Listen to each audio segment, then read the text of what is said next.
खुद को किसी से कम मत समझो। दुनिया में जहां तुलना अक्सर आत्म सराहना को छांट देती है, हम आपको याद दिलाने के लिए यहाँ हैं कि आप वास्तव में अद्वितीय हैं। You are not less than anyone. आत्म प्रेम, आत्मविश्वास और व्यक्तित्व को स्वीकार करने की संस्कृति को बढ़ावा देना है।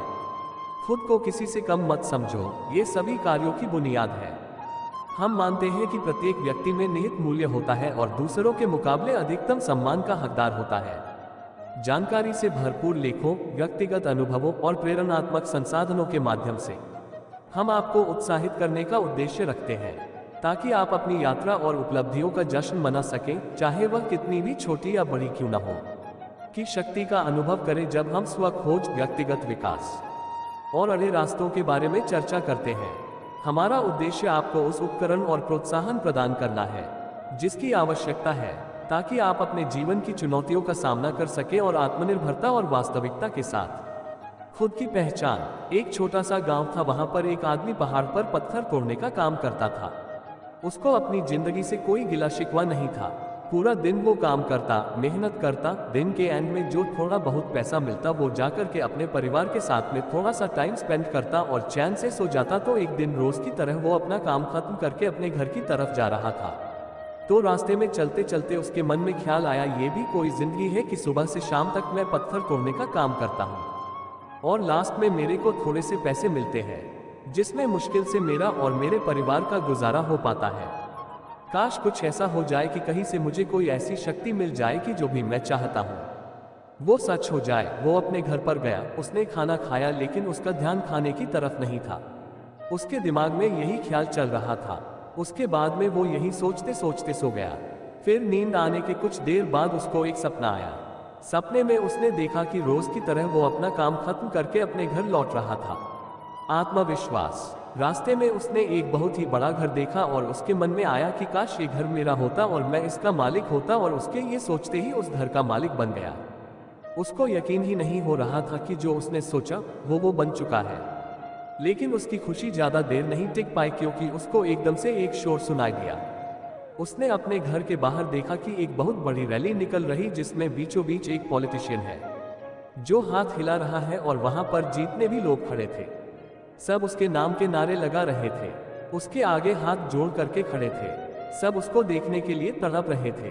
तब उसको ये एहसास हुआ कि मैं कितना छोटा हूँ उसके आगे, और फिर उसके अंदर से एक ख्याल उठा कि काश मैं ये पॉलिटिशियन होता और मेरे पास भी इतनी ही पावर होती जितनी कि इसके पास में है।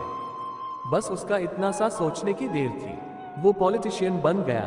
उसकी खुशी का ठिकाना नहीं था, क्योंकि उसके आसपास में हजारों लोगों की भीड़ थी और सब उसको देखने के लिए तरस रहे थे, तड़प रहे थे। लेकिन उसकी ये खुशी भी ज्यादा देर नहीं टिक पाई। धूप बहुत ही तेज थी और उस पॉलिटिशियन को आदत नहीं थी इतनी गर्मी में रहने की, तो उस धूप की वजह से उसको चक्कर आ गए और वो बेहोश हो करके गिर गया।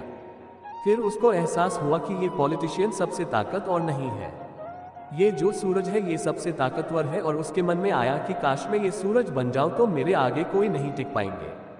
और उसका इतना सा सोचने की देर थी और वो सूरज बन गया, और वो खुशी से पागल हो गया, क्योंकि पूरी दुनिया को वो ही रोशन कर रहा था और पूरी दुनिया में ऐसा कोई नहीं था जो कि उसकी रोशनी को रोक सके। लेकिन उसकी ये खुशी भी ज्यादा देर टिक नहीं पाई, क्योंकि कुछ ही देर बाद आसमान में कुछ काले बादल आए जिन्होंने कि उस सूरज की रोशनी को रोक दिया। फिर उसको एहसास हुआ कि इस दुनिया में ऐसा भी कोई है जिसमें दम है उसकी रोशनी को रोकने का, और उसके मन में ये ख्याल उठा कि काश मैं वो बादल बन जाऊं, और वो बादल बन गया और आसमान में उड़ने लगा। उसको ऐसा लगा कि मैं आसमान में उड़ रहा हूं और अब मैं जहां चाहे वहां जा सकता हूं। लेकिन कुछ देर बाद वहां पर एक बहुत तेज हवा का झोंका आया, जो कि उन बाद लोगों को उड़ा करके ले गया। और फिर उससे ये समझ आया कि ये जो बादल है वो सूरज की रोशनी को तो रोक सकते हैं, लेकिन हवा को नहीं रोक सकते। ये हवा उनको बहा करके ले जाती है। फिर उसके मन में आया कि काश मैं ये हवा बन जाऊं, और वो हवा बन गया। हवा बनने के बाद में उसको अपने अंदर एक अलग ही ऊर्जा का अनुभव हुआ। वो चाहे तो आराम से बहता और चाहे तो आंधी बन करके, तूफान बन करके, जिसको भी चाहे उड़ा करके ले जाता। उसको ये विश्वास होने ही लगा था कि इस दुनिया में सबसे ज्यादा शक्तिशाली मैं हूँ। लेकिन तभी उसके सामने आया एक पहाड़। उसने अपनी पूरी ताकत लगा दी, लेकिन उस पहाड़ को वो थोड़ा सा भी नहीं हिला पाया। तब उसको एहसास हुआ कि इस दुनिया में कोई है जो हवा से भी ज्यादा शक्तिशाली है। जिसमें दम है उस हवा को रोकने का। फिर उसके मन में आया कि काश में ये पहाड़ होता, और वो पहाड़ बन गया। लेकिन हर बार की तरह इस बार भी उसकी खुशी ज्यादा देर तक नहीं टिक पाई।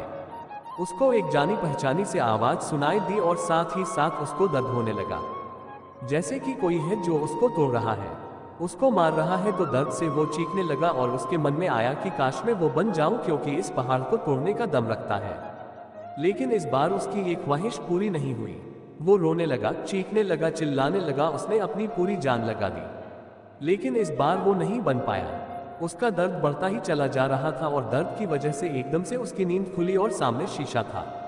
उसने शीशे में देखा और उसको समझ आया कि सपने में मैं वो क्यों नहीं बन पा रहा था जो मैं बनना चाहता था, क्योंकि असलियत में मैं वो ही हूँ।